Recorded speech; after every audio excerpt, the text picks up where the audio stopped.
Greetings, Bernal fans, John Bernal fans.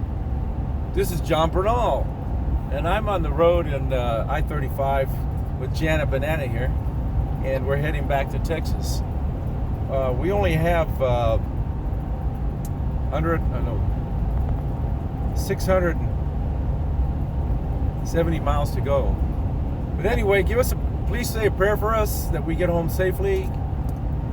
And also, just finished watching a sermon by Pastor John Hagee, or listening to it. She was watching. And he's talking about saving America.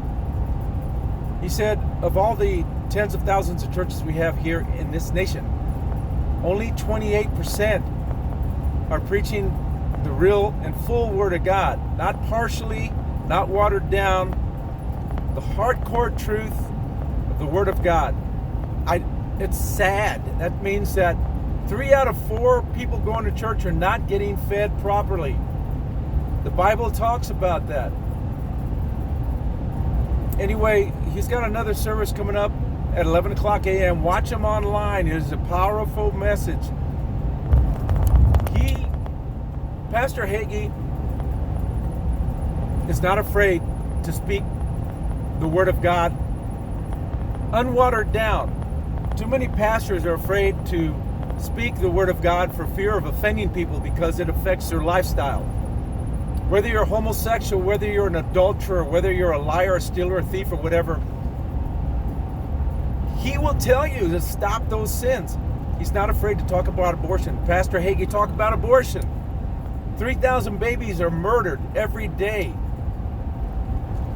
It is evil to kill it. And he talks about there is absolutely nothing wrong with a pastor. Pastors are our teachers. Pastors are our leaders. Pastors are our shepherds. They lead us in the right direction, right?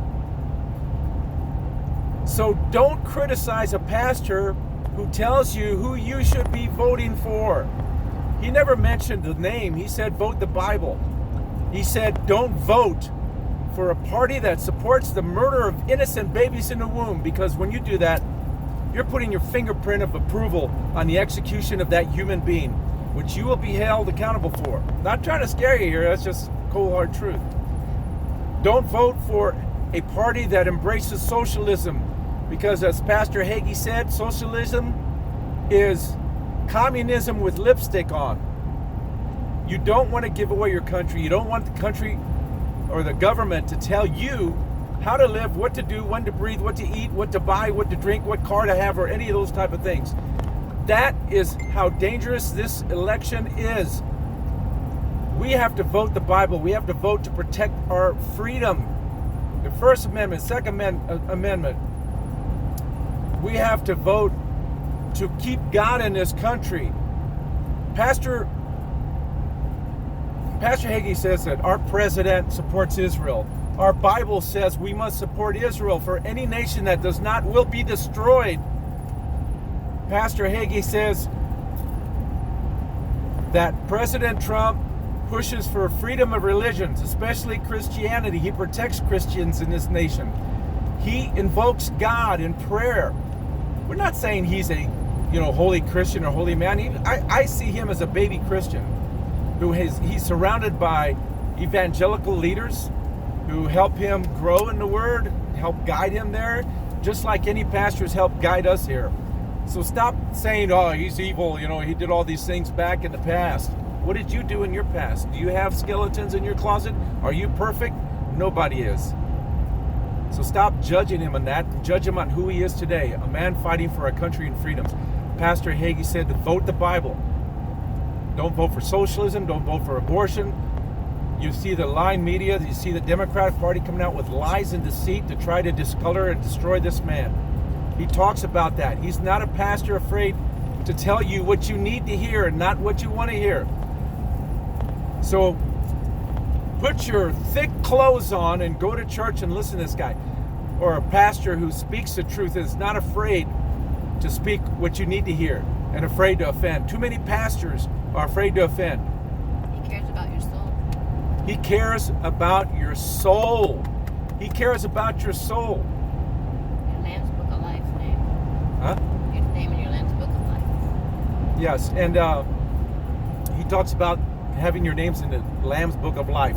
And too many Christians don't even know what that is because they don't read the Bible. He talked today about, he asked the congregation, how many of you out there read the Bible on a daily basis?